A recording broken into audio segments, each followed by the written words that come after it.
Սինայի թերակղզում ռուսական օդանավի կործանումից 17 օր անց պաշտոնական Մոսկվան վերջապես հաստատում է 224 մարդու մահվան պատճառ դարձած ավիավթարն ահաբեկչական գործողության հետևանք էր։ Այս մասին 3 ուշ երեկոյան Կրեմլում կայացած խորհրդակցության ժամանակ հայտարարեց Ռուսաստանի անվտանգության դաշնային ծառայության տնօրեն Ալեքսանդր Բորտնիկովը։ Проведены исследования личных вещей, багажа и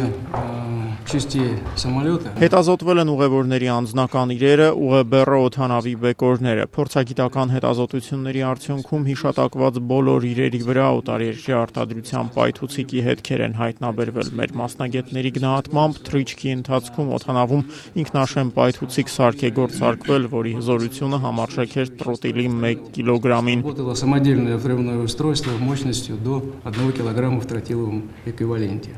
Կարելի է միանշանակորեն պնդել, որ սա ահաբեկչական գործողություն էր։ Можно однозначно сказать, что это террористический акт. Ռուսաստանի նախագահը հատուկ ծառայությունների ղեկավարների, պաշտպանության նախարարի, զինված ուժերի գլխավոր շտաբի պետի, ինչպես նաև արտգործնախարար Սերգեյ Լավրովի մասնակցությամբ այս խորհրդակցությունը հրավիրեց կեսգիշերին մոտ մեծ քսանյակի Անտալիայում կայացած գագաթաժողովից վերադառնալուց անմիջապես հետո ուշագրավ է ի դեպ, որ առաջին օդանավի կործանման ահաբեկչական վարկածի մասին խոսեցին արևմտյան, նախ եւ առաջ բրիտանական հատուկ ծառայությունները։ Ռուսական կողմը սկզբում խիստ թերահավատորեն էր վերաբերում այս պնդումներին, այսօր սակայն իրադրությունը դրամագծորեն հակառակն է։ Мы никого и ничто не забыли.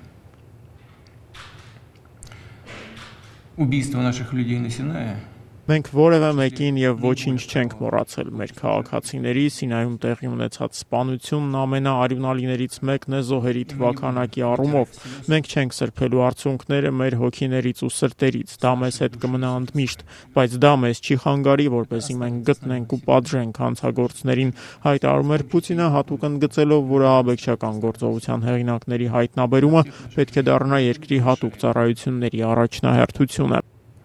Мы будем действовать в соответствии. Մենք գործելու ենք ՄԱԿ-ի կանոնադրության 51-րդ հոդվածին համապատասխան, որը թույլատրում է պետություններին ինքնապաշտպանության դիմել։ Բոլոր նրանք, ովքեր կփորձեն աջակցություն ցուցաբերել հանցագործներին, պետք է հստակ իմանան, ահաբեկիչներին թաքցնելու փորձերի բոլոր հետևանքներն իրենք են կրելու։ Ես խնդրում եմ մեր բոլոր հատուկ ծառայություններին կենտրոնանալ այս աշխատանքի վրա։ Я прошу все наши специальные службы сосредоточиться на этой работе. Ռուսաստանի նախագահի խոսքով ի դեպ Սինայի թերակղզում տեղի ունեցած ողբերգությանը հաջորդած գործողություններում լուրջ անելիք ունեն ոչ միայն Ռուսաստանի հատուկ ծառայություններն, այլև երկրի զինված ուժերը։ Наша работа, боевая работа авиации в Сирии.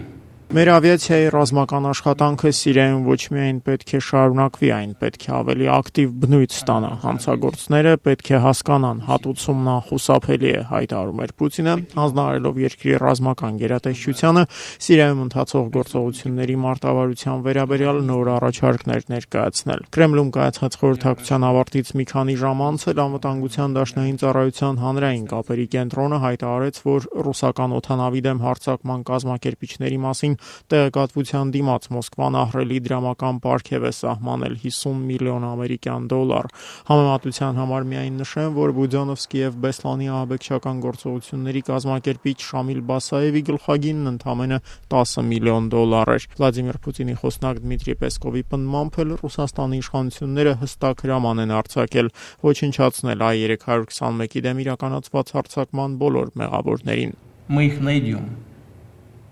в любой точке планеты и покараем.